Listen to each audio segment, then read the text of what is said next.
Hi everyone, this is Andy. I'm an atheist and I'm reading through the Bible. Today we're going through chapters 21 and 22 in the book of Exodus.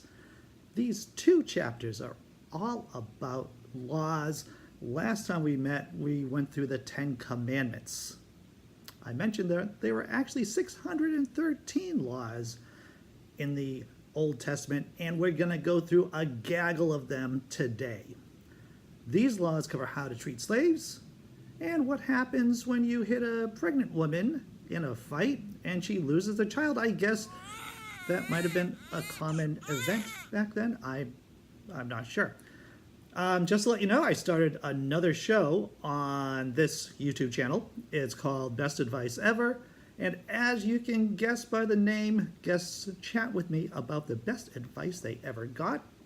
And the advice they cover will be the best tip they ever got professionally, as well as the best advice they ever got to be a better person. I hope you take some time and watch the new show. And hey, here's the new mic. Hopefully, it's better sound quality. Leave a comment and tell me. Okay, let's start chapters 21 and 22 in the book of Exodus. These are the laws you are to set before them. Hebrew servants, that means slaves. If you buy a Hebrew servant, he is to serve you for 6 years, but in the 7th year he shall go free without paying anything. There's a lot of buts to this, don't worry. If he comes alone, he is to go free alone. But if he has a wife, when he comes, she is to go with him.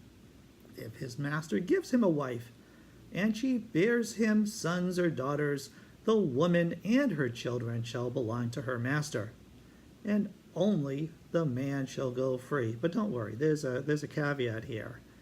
But if the servant declares, I love my master and my wife and children and do not want to go free, then his master must take him before the judges.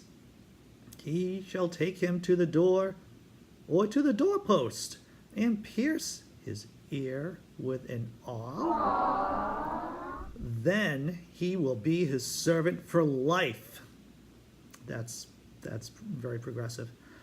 If a man sells his daughter as a servant, she is not to go free as male servants do if she does not please the master who has selected for himself. He must let her be redeemed. He has no right to sell her to foreigners, because he has broken faith with her. If he selects her for his son, he must grant her the rights of a daughter. If he marries another woman, he must not deprive the first one of her food, clothing, and marital rights, because polygamy was a thing back then. If he does not provide her with these 3 things, she is to go free without any payment of money. So she gets to go free with no financial support. Nice. Personal injuries. Anyone who strikes a person with a fatal blow is to be put to death. However, if it is not done intentionally, but God lets it happen, they are to flee to a place I will designate. But if anyone schemes and kills someone deliberately, that person is to be taken from my altar and put to death. Anyone who attacks their father or mother is to be put to death. Anyone who kidnaps someone is to be put, are they going to be put to death? I wonder, is to be put to death, whether the victim has been sold or is still in the kidnapper's possession. Anyone who curses their father or mother, guess what? Wait for it, is to be put to death. Curses were assumed to be magic back then, and curses were serious business. Serious. If people quarrel and one person hits another with a stone or with their fist, and the victim does not die but is confined to bed, the one who struck the blow will not be held liable if the other can get up and walk around outside with a staff. However, the guilty party must pay the injured person for any loss of time and see the victim is completely healed. anyone who beats their male or female slave, I know you've been waiting for this, guys, the beating the slaves. Anyone who beats their male or female slave with a rod must be punished if the slave dies as a direct result. But they are not to be punished if the slave recovers after a day or two, since the slave is their property. If people are fighting and hit a pregnant woman and she gives birth prematurely, but there is no serious injury, the offender must be fined, whatever the woman's husband demands and the court allows.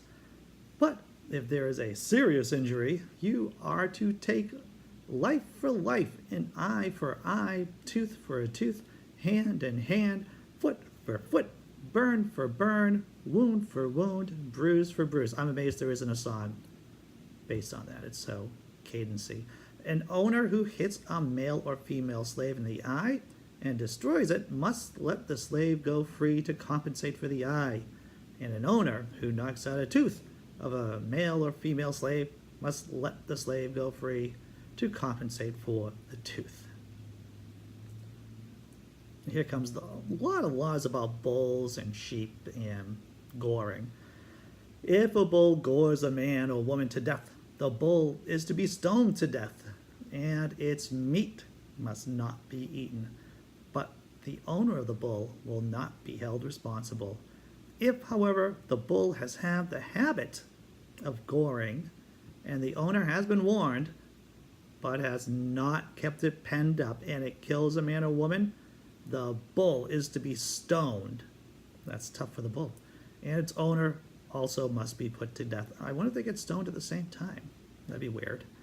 However, if payment is demanded, the owner may redeem his life by the payment of whatever is demanded. This law also applies if the bull gores a son or daughter.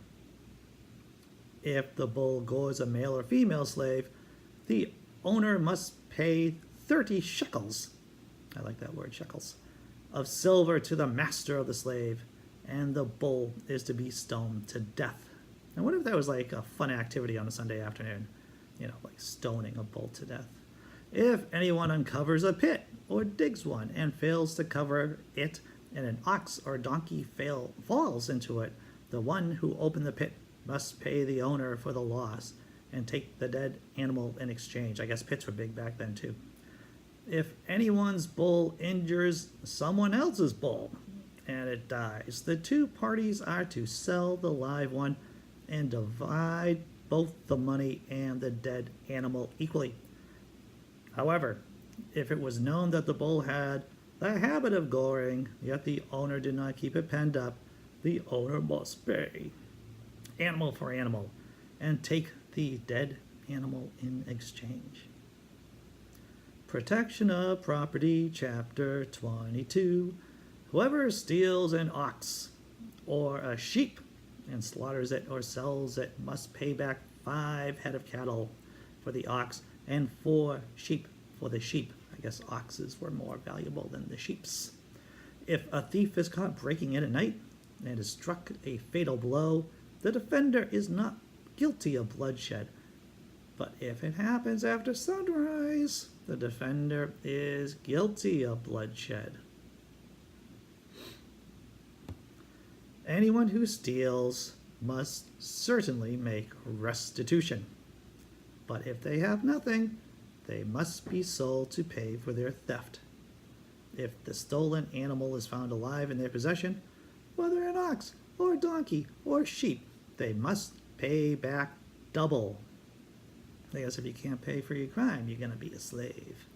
If anyone grazes their livestock in a field or vineyard and lets them stray and they graze on someone else's field, the offender must make restitution from the best of their own field or vineyard. If fire breaks out and spreads into thorn bushes, no, not the thorn bushes, the thorn bushes, so that it turns shocks of grain or standing grain or the whole field, the one who started the fire must make restitution. If anyone gives a neighbor silver or goods for safekeeping, and they are stolen from the neighbor's house, the thief, if caught, must pay back double. But if the thief is not found, the owner of the house must appear before the judges, and they must determine whether the owner of the house has laid hands on the other person's property. In all cases of illegal possession of an ox, oh my God, illegal possession of an ox, a donkey, a sheep, a garment, or any other lost property about which somebody says, "This is mine," both parties are to bring their cases before the judges. The one whom the judges declare guilty must pay back double to the other. Tough but fair. If anyone gives a donkey, an ox, a sheep, or any other animal to their neighbor for safekeeping, and it dies, or is injured, or is taken away while no one is looking, the issue between them will be settled by taking of an oath before the Lord that the neighbor did not lay hands on the other person's property. The owner is to accept this, and no restitution is required. But if the animal is stolen from the neighbor, restitution must be made to the owner. If it was torn to pieces by a wild animal, the neighbor shall bring in the remains as evidence and shall not be required to pay for the torn animal. Sounds like some ancient Israel CSI stuff going on there. CSI? I don't know. I never really got into those cop shows. Those investigative shows. Fictional investigative shows. All right, let's get back. If anyone borrows an animal from their neighbor and it is injured or dies while the owner is not present, they must make restitution. But if the owner is with the animal, the borrower will not have to pay. If the animal was hired, the money paid for the hire covers the loss. I guess you got to charge a lot to cover potential losses. Social responsibility. Here's some good stuff. If a man seduces a virgin who is not pledged to be married and sleeps with her, he must pay the bride price and she shall be his wife. If her father absolutely refuses to give her to him, he must still pay the bride price for virgins. I hear they're expensive. Oh, here's a classic. Do not allow a sorceress to live. They just kind of like throw that in there. Here's a couple of other laws. Anyone who has sexual relations with an animal is to be put to death. I think they kill the animal too, but I'm not sure. Whoever sacrifices to any god other than the Lord must be destroyed. And maybe their parents are too, and their children. There's notes in the book I was reading about that Bible I was reading. Do not mistreat or oppress a foreigner, for you were foreigners in Egypt. Donald Trump could learn from that. Do not take advantage of the widow or the fatherless. If you do, and they cry out to me, I will certainly hear their cry. My anger will be aroused, and I will kill you with the sword. Your wives will become widows, and your children fatherless. Fatherless? Fatherless. If you lend money to one of my people among you who is needy, do not treat it like a business deal. Charge no interest. If you take your neighbor's cloak as a pledge, return it by sunset, because the cloak is the only covering your neighbor has. I don't know how they know that. What else can they sleep in? You sleep in your cloak? When they cry out to me, I will hear, for I am compassionate.